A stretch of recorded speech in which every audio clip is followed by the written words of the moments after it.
Greetings YouTube, LMS Tactical here. I made a video before I left and I said I probably wouldn't be able to do this from California, but I forgot how bad the traffic was out here. So we're stuck here in some pretty heavy traffic, and my wife, who's over here, say hi.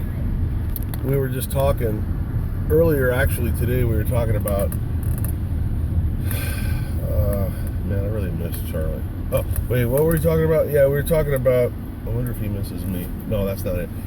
We were talking about just our culture, and I was listening to Rush Limbaugh. I'm not a huge fan because he just kind of drives me crazy. I mean, he just, the guy thinks he's the end-all be-all, and I don't know, I just can't stand narcissists. I mean, unless they're talking about me, which is my favorite subject. No, I'm just kidding.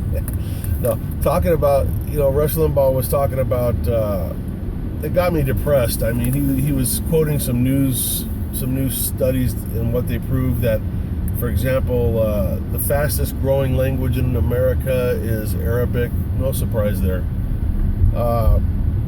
He talked about a lesbian Catholic priest who is ordering or trying to get the crosses at her church removed, and Muslim foot baths and prayer areas brought into the Catholic Church.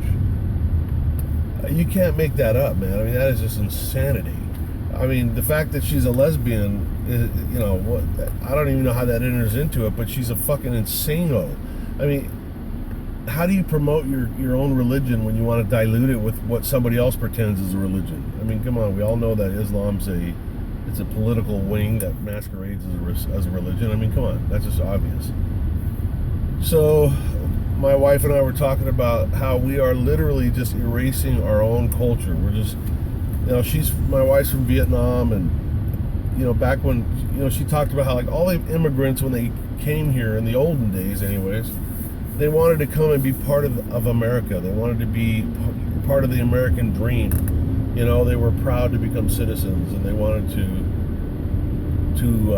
embrace this country, for everything that it stood for. But if you look at all this shit now, like lesbian priests removing crosses and fucking putting in that is all designed to just dilute who we are. I mean, we don't even have a culture anymore if you think about it.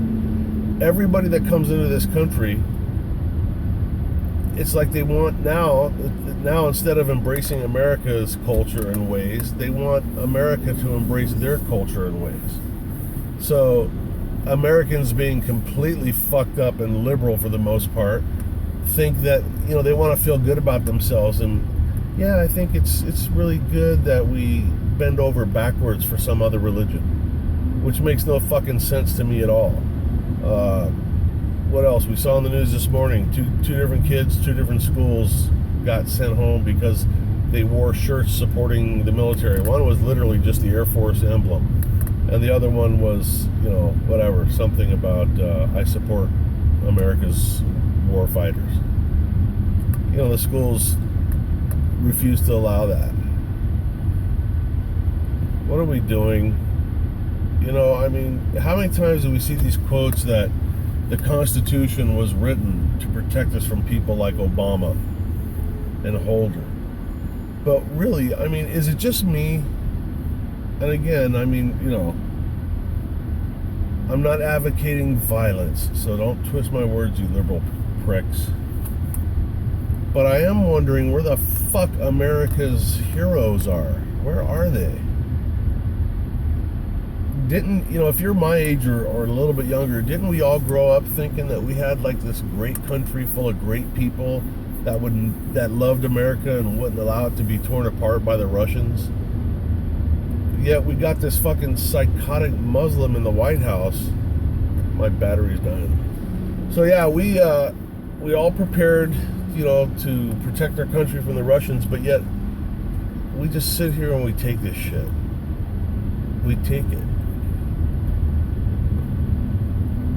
Obama and Hillary, all these people, they shove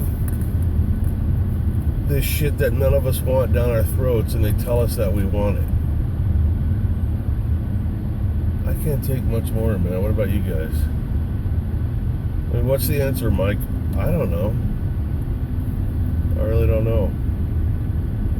I can tell you something else I saw on the news just this morning before we left the hotel. Jerusalem. Some guy crashes his car in the bus stop, jumps out with a meat cleaver. They got cameras on every covering every inch of Jerusalem. And he meat cleaves some old man to death right in front of the camera. And then within about 4.6 seconds, he's shot and killed by an Israeli citizen who runs up and kills him. And unlike this fucking tyrannical cocksucker in the White House, the Prime Minister of Israel instructed every citizen that can carry a gun to have a gun with them at all times. See how that works? They didn't have to call the police while this guy was running around hacking other people to death with his hatchet. People have guns in Israel, and they pull them out and they use them when they see fucking bad guys. Sometimes, every now and again, some psychotic Israel kills the wrong person. But you fucking anti-gun cocksuckers cannot understand the beauty of what happened in the middle of an ugly situation. A guy that woke up in the morning and thought he was going to hack a whole bunch of innocent people to death, only hacked one guy to death before he was put down like the fucking rabid dog he was. No cops, no military, just Joe Citizen walking down the street with his fucking gun. You fucking idiot liberals will never convince me that disarming the good people of America is going to have any effect that's decent or good. Alright, that's it. I'm tired. I'm frustrated. That's it, man. I hope you guys are doing good. Love you, babe. Elvis Tactical out.